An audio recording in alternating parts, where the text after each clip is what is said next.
Order! Order! You are an incorrigible delinquent at times. Behave yourself, man! A West Midlands police officer has been found guilty of assaulting two members of the public, both of whom were black, during the first COVID lockdown. PC Declan Jones attacked a man while on duty in the Aston area of the city. Then the following day, he kicked and punched a 15-year-old boy whom he wrongly accused of possessing drugs. The judge said video of the incidents had been a public relations disaster for the police. Our Home Affairs correspondent Darshana Soni has this report. A 15-year-old schoolboy stopped and searched, kicked and punched by a police officer. The judge said it was as if the officer was taking a free kick at football. That officer, 30-year-old PC Declan Jones in the orange tie, was today found guilty of assault, the court hearing that the force he used was totally unnecessary. The conviction of the officer is great news for the black victim. It can only be hoped that it sends a clear message to those officers who would wish to behave in this way, that the black community will not sit back and let this continue. But that wasn't the only assault he was convicted of.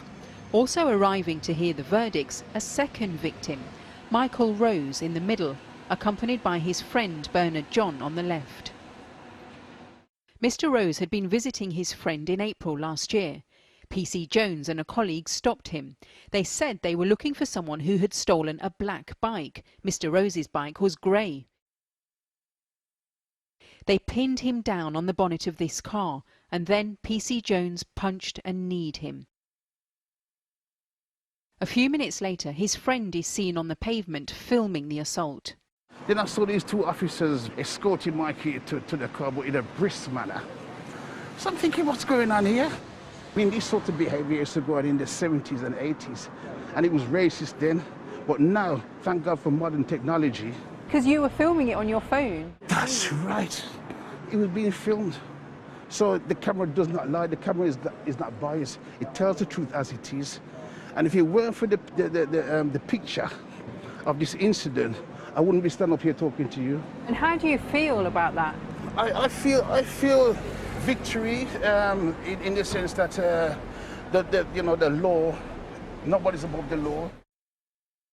West Midlands Police told us that PC Jones's use of force was totally inappropriate, and it's right that he's been held accountable by the court. In finding him guilty, the judge said the videos do not show the police in a good light at all. The officer will be sentenced in September. Darshana Soni, Channel 4 News, Birmingham.